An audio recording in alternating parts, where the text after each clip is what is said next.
ನೀವು ನೋಡ್ತಾ ಇದ್ದೀರಾ ಫಿಲ್ಮಿ ಬೀಟ್ ಕನ್ನಡ. ನಾನು ಶ್ರುತಿ ಪಾಟೀಲ್. ಬಿಗ್ ಬಾಸ್ ಮನೆಯ ಪ್ರಣಯ ಪಕ್ಷಿಗಳಂತಾನೆ ಗುರ್ತಿಸಿಕೊಂಡಿದ್ದ ಸಂಜನಾ ಮತ್ತು ಭುವನ್ ಈಗ ಇಬ್ಬರು ಬಿಗ್ ಬಾಸ್ ಮನೆಯಿಂದ ಹೊರಬಿದ್ದಿದ್ದಾರೆ.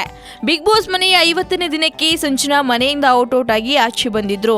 ಇದೀಗ ಭುವನ್ ಕೂಡ ಎಲ್ಲ ಸ್ಪರ್ಧಿಗಳ ಜೊತೆ ಬಿಗ್ ಟಾಸ್ಕ್ ನಲ್ಲಿ ಬಿಗ್ ಫೈಟ್ ಕೊಟ್ಟು 99 ದಿನಗಳಿಗೆ ಔಟ್ ಆಗಿ ಮನೆಯಿಂದ ಹೊರಬಂದಿದ್ದಾರೆ. ಇನ್ನು ಬಿಗ್ ಬಾಸ್ ಮನೆಯಲ್ಲಿ ಸ್ನೇಹ ಪ್ರೀತಿಯಿಂದ ಇದ್ದ ಇವರಿಬ್ಬರು ಈಗ ಏನ್ ಮಾಡ್ತಿದ್ದಾರೆ ಅನ್ನೋದು ನಿಮ್ಗೆ ಕುತೂಹಲ ಮೂಡಿಸಿದೆ ಅಲ್ವಾ? ಹಾಗಿದ್ರೆ ಭುವನ್ ಮತ್ತು ಸಂಜನಾ ಅವರು ಏನ್ ಮಾಡ್ತಿದ್ದಾರೆ ಅಂತ ನಾವ್ ಹೇಳ್ಬಿಡ್ತೀವಿ, ಕೇಳಿ. 4 ಗೋಡೆಗಳ ಬಿಗ್ ಬಾಸ್ ಮನೆಯಿಂದ ಹೊರಬಂದಿರೋ ಸಂಜನಾ ಮತ್ತು ಭುವನ್ ಮತ್ತೆ ಭೇಟಿಯಾಗಿದ್ದಾರೆ. ಇನ್ನು ಇವರಿಬ್ರು ಐಸ್ ಕ್ರೀಮ್ ತಿನ್ನುವ ಫೋಟೋಗಳನ್ನ ತಮ್ಮ ಫೇಸ್ಬುಕ್ ಪೇಜ್ ನಲ್ಲಿ ಶೇರ್ ಮಾಡ್ಕೊಂಡಿದ್ದಾರೆ. ಹಾಗಿದ್ರೆ ನಿಜಕ್ಕೂ ಭುವನ್ ಮತ್ತು ಸಂಜನಾ ನಡುವೆ ಪ್ರೀತಿ ಇದೆಯಾ ಅಥವಾ ಇವರಿಬ್ರು ಗುಡ್ ಫ್ರೆಂಡ್ಸ್ ಅನ್ನೋದು ಅವರೇ ಉತ್ತರಿಸಬೇಕಾಗುತ್ತೆ. ಬಿಗ್ ಬಾಸ್ ನ ಮತ್ತಷ್ಟು ಇಂಟ್ರೆಸ್ಟಿಂಗ್ ಸುದ್ದಿಗಾಗಿ ಸಬ್ಸ್ಕ್ರೈಬ್ ಮಾಡಿ ಫಿಲ್ಮಿ ಬೀಟ್ ಕನ್ನಡ. ಹಾಗೆ ಈ ವಿಡಿಯೋ ನಿಮ್ಗೆ ಇಷ್ಟವಾದಲ್ಲಿ ಲೈಕ್ ಮಾಡಿ, ಶೇರ್ ಮಾಡಿ.